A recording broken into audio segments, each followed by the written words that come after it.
Good morning. I'm Nancy Creed, president of the Springfield Regional Chamber, and I'm joined this morning for coffee with Don DiStefano, the president and chief executive officer for Square One. Good morning, Don. Thanks for joining me for a chat today. Good morning, Nancy. Thanks for having me.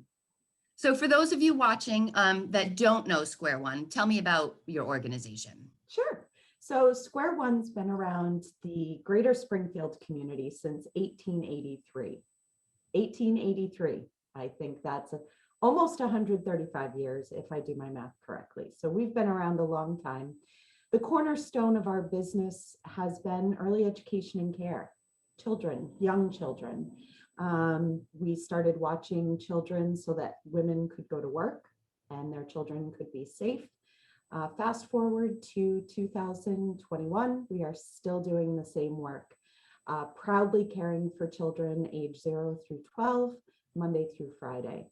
We added on to our business model about 15 years ago. Joan Kagan arrived and decided that we really needed to provide some services to families, that in order to really meet the needs of children, it was important to serve their families as well. And so we opened up a line of family support services and today provide 4 different services to families. Home visiting is our main line of business in the family support services, but we also provide high-set learning for parents who didn't finish high school. And we have lots of parenting education and support groups. So very busy with children and families at Square One. So let me ask you about the pandemic, because clearly what your organization does, 1883, whatever the year was critical. And after the pandemic and during the pandemic, it is critical. You have women leaving the workforce because they couldn't find childcare. You have children needing childcare and education. So tell me about that and how you've kind of had to adjust and the role you play today. Sure.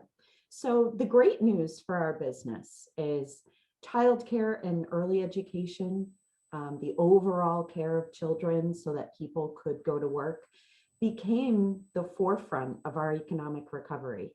So for us, I've always felt that Square One was valued and care for children was valued, but I'm not quite sure that everyone automatically put childcare and business and economic recovery together in the same sentence. I think they were quite often seen as separate, both necessary but separate. So we have learned through this pandemic that we are a linchpin to our economy recovering. Children need a safe place to go. So Square One found itself in a situation when we closed a year ago, along with everyone else. We certainly heard from our parents the struggles they were having because a lot of people still needed to go to work. Mm-hmm. Even if they were working remotely, that's awfully difficult when you have a 3-year-old running around the house, as we've seen from some of the bloopers online. So we quickly, as soon as the governor allowed us to open in June, we opened at a 50% capacity. So what's changed in the pandemic? Sadly, if you go into a Square One classroom, they're not quite as filled with little items and playthings. They look a little bit empty. Lots of chairs and small tables versus those large congregate tables where children could be together in small groups. So it's a little bit different. It's not quite as busy with manipulatives, but it is filled with happy children. Our children all love masks. They have matching masks. They have matching masks with headbands and sneakers. And so they're a happy group of people. We also had to be flexible with our school-age children. As you know, Springfield Public Schools has been remote since last March. And so that meant that Square One needed to be flexible along with everyone else and provide an environment where we could care for school-age children full day, every day. So if you come into one of our school-age classrooms, you would see 20 to 26 school-age kids with their big headphones and their laptops in front of them with plexiglass around them so that they can do their learning.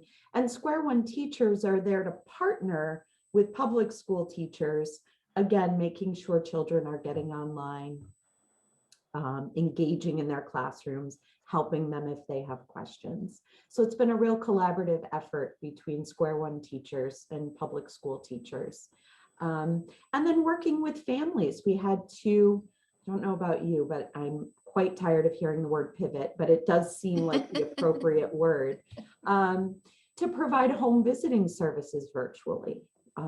Many of the families we serve, are facing a lot of challenges, whether it's they're short on diapers, they're short on food, and so those home visits needed to continue, although they needed to continue online. So soon after the March closure, we were able to secure lots of laptops and iPads so that our home visitors could immediately provide a connection to families. So we've been busy since March. I But can just busy in a imagine. different way. So throughout all of this, what have you learned about our kids and our children? The key word is resilient. I'm amazed. I purposely went up to our largest center the day that we opened on June 29th. We were unsure how chaotic it would be. We were unsure how comfortable children and families would feel about coming to care. When I arrived, I'll never forget it. I was standing at a table trying to help with all the papers and forms that needed to be filled out. And these two young girls came up. Now they, again, beautiful masks, matching headbands, the glittery sneakers. I mean, they were decked to the nines to come back to care. But what struck me was the excitement and the way their eyes lit up when they saw each other. Their mothers were on opposite ends filling out forms, and they could barely contain themselves. They wanted to hug each other. They couldn't believe they were back together again. And I still get goosebumps today thinking about it, because although we were in a pandemic, people were still are very scared. These children were able to kind of show me what hope looks like. I mean, they were confident that they were going to be okay. They were following the rules happily, but they really wanted to be together. And so it was that resiliency of spirit, but also a reminder of that social need to be together and how important that is for people. That is kind of my driving force. I just keep thinking about those two girls. So there's hope, There is hope, absolutely. You mentioned Joan Kagan earlier. So you are her successor. Yes. She has clearly left a legacy behind in the community, in the childcare community, the nonprofit world. What is your legacy going to be? Oh gosh, that's a tough question, Nance. Thanks. I hope that my legacy is a continuation of the good work that Square One has continued to do since 1883. I don't, although my ego can be sizable at times, in this case, it's very humble. I feel very humbled by the fact that I was chosen to lead such a stellar and cornerstone organization. And we do really great work. So if I can find a way to serve more children, serve more families, and keep doing the work that we have excelled at doing for over 130 years, then I think that's a pretty good legacy. Now, you have extensive experience and background in the nonprofit world yourself. And it all seems to be revolve around girls, women. Someone inspire you to get on that path? Did you have a mentor? Like, how did that start? Sure. So I was born into a family of all girls. I'm the oldest of four girls. My mother is an inspiration to me. I've been blessed with an adoptive mother who took who took the care of my sister and I very seriously. She fell in love with my father and adopted my sister and I. Her predecessor really was my grandmother. So I lost my mother at a young age. And when I lost my mother, my father realized that being a single dad was a challenge, having two little girls. And my grandmother welcomed us with open arms. And so I was, she assisted my father raising my sister and I. So I was able to see what a strong maternal influence could be. And how a family can be resilient in the face of trauma. Losing my mother was very traumatic for everyone. And part of that healing, I think, was my grandmother welcoming my sister and I. And so that is part of who I am. My grandmother did that with a gracious and very happy heart. Although she had lost her daughter, she hadn't lost her spirit. And so I was raised in a way to be happy, that it didn't need to define me. It was a part of me, but it didn't need to define me. So fast forward, my dad marries my mom, and they have two more girls. So, to be the oldest of four girls, Nancy, I know you're the youngest, but to be the oldest, I consider it to be leadership in action. I think I've been trying to lead this pack of girls since I was born. It's not easy. No. And they mutiny all the time. So in a way, it's been leadership training from the beginning. They taught me to be kind. They taught me to be considerate of different styles. Every one of my sisters is a little bit different than I am. So I've been appreciative of different styles my whole life. But I really grew up being asked, well, my dad and my mom were really strict about us being grateful for what we had and that we were privileged. And it was our job really to be a helper and to use that privilege to help others. And I joined the YWCA and immediately fell in love with that mission. I thought, this is where I belong. Putting my skills and my training and my education to work to help women and girls. And that was really 25 years focused on women and girls who were impacted by violence and traumatic events in their life. And after 25 years, needed a little bit of a break. And so I called my friend Joan Kagan and said, what do you think I should do next? And she said, come to Square One, where you can help younger girls. So I spend my days thinking about ways that I can help children thrive, how they can take advantage of opportunity, how we can create opportunity here at Square One. But then I volunteer at places like Trust for Success.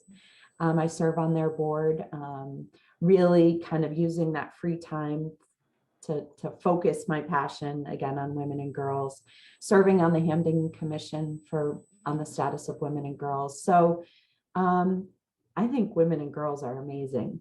Doesn't mean at the detriment or the loss of great men in my life. My father is kind of a stellar figure.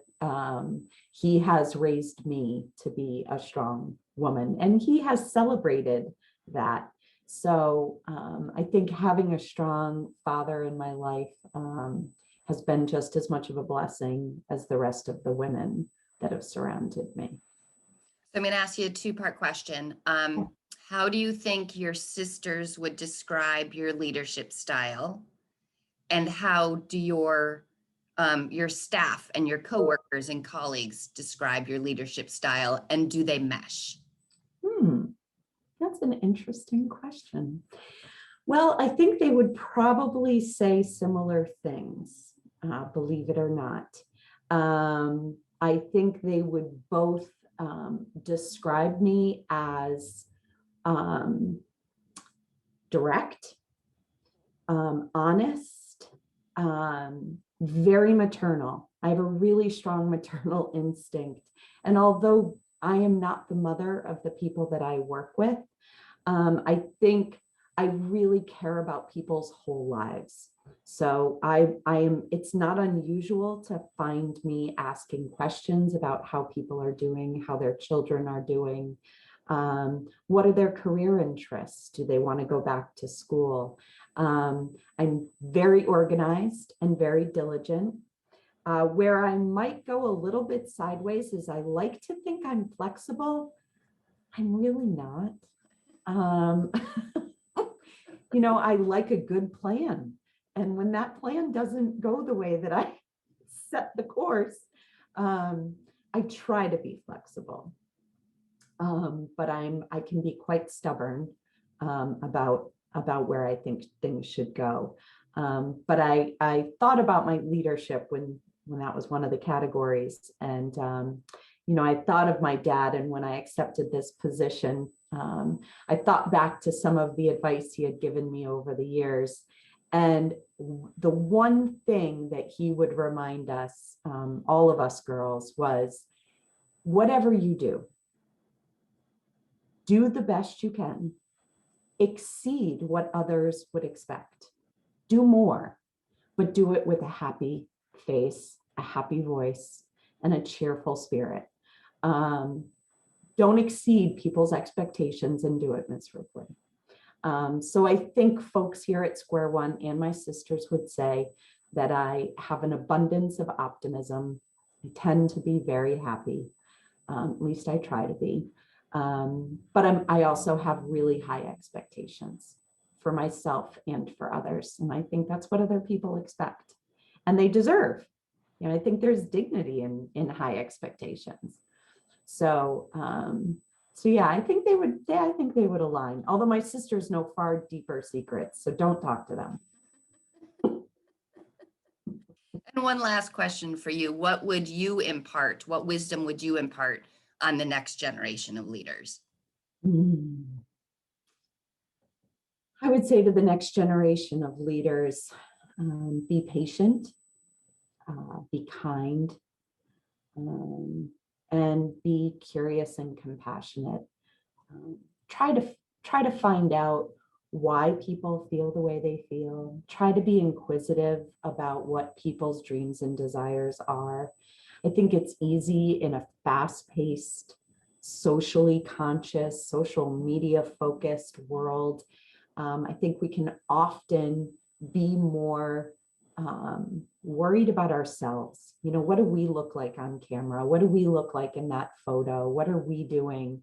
And I would encourage folks to take the advice of my father, which is, don't worry so much about you. You'll be fine. Worry about your friends, worry about your community, and do the best you can to help others be the best they can be.